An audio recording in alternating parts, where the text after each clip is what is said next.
listener production. Hey, Bension Siebert here with you for the briefing. Do you remember when Facebook was good? When your newsfeed didn't seem like a weird pile of trash? And how do you feel about other social platforms, Instagram, TikTok, or Telegram or Discord, any of these? Are they as good as they used to be? And if they're becoming increasingly shit, why? What is this process that seems to be happening with these platforms? Well, Cory Doctorow has a compelling theory. The Canadian-British blogger, journalist, and science fiction author coined the term "inshitification" of online platforms, and he's here to explain to us just how and why it happens. So, Cory, thanks so much for joining us. Explain this cycle of inshitification. Why do social platforms start out quite good and then inevitably become shit over time? I think the most important thing is why they're all going through this pattern now. There was sort of 20 years in which, sometimes technology lost the way, but it quickly sank and was replaced by other companies. And now we have this very strange thing where there are terrible platforms that just don't seem to be going anywhere, that we're all stuck to them. And the pattern that they go through is first, they're good to us. They give us something that we value. Like Facebook, when it kicked off, said, I know everybody's using MySpace, but there's this evil, senescent Australian billionaire named Rupert Murdoch who owns MySpace, and he spies on you. And here at Facebook, we're never, ever going to spy on you. All you need to do is tell us, who matters to you by friending people, and we'll just show you the stuff that they post that they want their friends to see. And then after a certain time, when the users were locked into Facebook, they took away some of that value they'd given to the users, and they gave it to business customers who pay. So they went to the advertisers and said, we're spying on these in ways that would make even an old Rupert blush. And publishers, they said, if you just put excerpts of your content up, no one's asked to see it, but we'll still cram it into their eyeballs and give you a free traffic funnel. And then at a certain point, those users are all locked in, those business customers. The publishers and the advertisers become dependent on the users who are locked in because everyone's there. And once everyone's there, it's really hard to leave. And then they just start sucking the value out of the system and giving it to their shareholders. And so, the advertisements get more expensive to place. Their targeting gets worse. Publishers have to put more and more of their content. A little excerpt from an article doesn't cut it. You have to put the whole article up. And sometimes you put a link to your article, it gets suppressed because the link might be malicious. For users, the quantum of material that you ask to see from the friends you follow kind of dwindles to this homeopathic residue. And what gets shoved into that void is stuff that people are willing to pay to show you. And at that point, you're in this very brittle equilibrium where, Facebook's trying to tighter down the dose of value that everybody else gets from their platform to the bare minimum to keep everyone there, but then give everything else to their own shareholders. And that's when the whole thing turns into a pile of shit. And the platforms, they have this term for what they do next. They call it pivoting. If it were anyone else, we just call it panicking. So these platforms bring users in by being a really quality product at the start.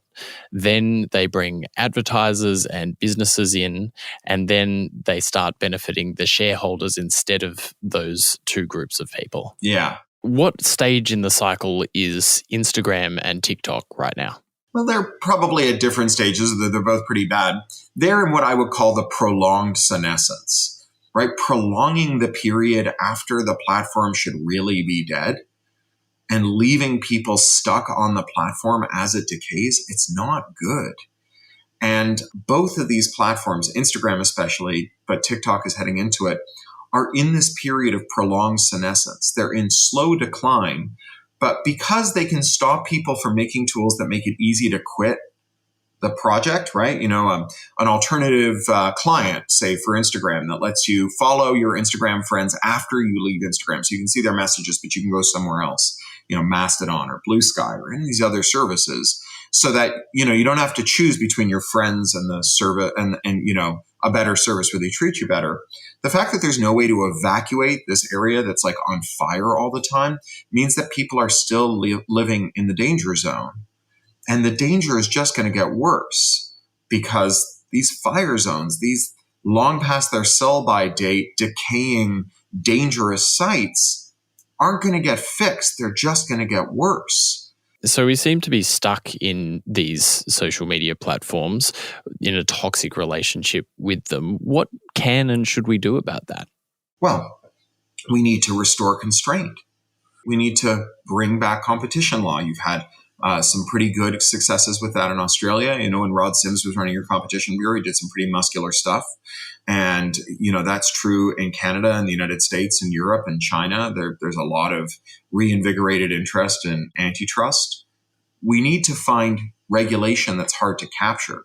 The European Union's doing some of that. They're moving a lot of the regulatory enforcement out of the national courts, like in Ireland, which is a tax haven that's super deferential to the tech giants that pretend to be headquartered there, and into the federal courts.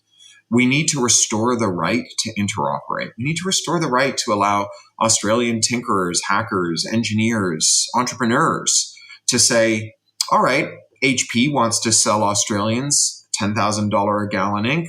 We're going to here in Australia make ink that's $100 a gallon. And we're going to reverse engineer those chips so that you can stick the cartridge in and HP's printer won't be able to tell the difference. And we need to unionize the workforce because the limits on individual power as a tech worker have become very obvious today. That's what's going to make it possible for workers to once again assert their feeling that it's not right to harm the users, that they develop these products to help. So you're not only an expert on tech, you've got a new book coming out. It's called The Bezel. Tell us about it. Yeah, it's actually out. And as we record this today, it's a national bestseller in the United States. My third national bestseller in 6 months. Congratulations. I wrote a lot of books during lockdown. The Bezel is a companion volume to a novel I did last year called Red Team Blues, which is about this hard-charging, high-tech forensic accountant who specializes in unwinding high-tech scams. And they're like cracking adventure stories that are ways to understand these otherwise very boring, very detailed, Baroque financial shenanigans. It's kind of my version of when they stuck Margot Robbie in a bathtub and had her explain how collateralized debt obligations work, except I do it by having these really intense crime thrillers with this lovable scamp of a high-tech forensic accountant. It's tangentially connected to this bizarre hamburger-themed Ponzi scheme on an island off the coast of California called Catalina Island. And all this stuff in it is either real or mostly real. But it's bound up in this, sort of fun story, this revenge story, as it turns out to be, where in the end, there's some really delicious comeuppances. That was Cory Doctorow, and his new book is The Bezel.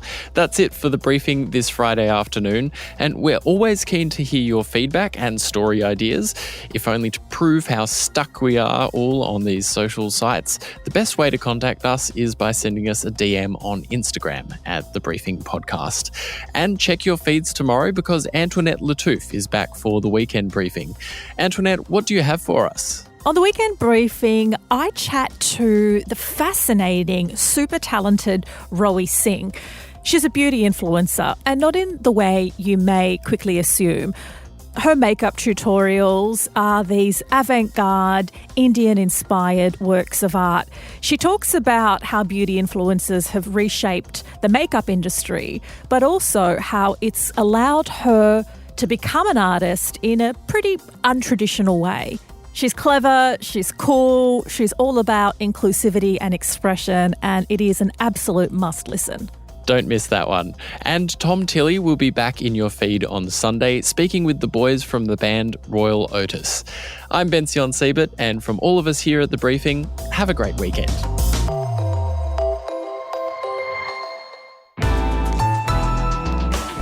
Listener.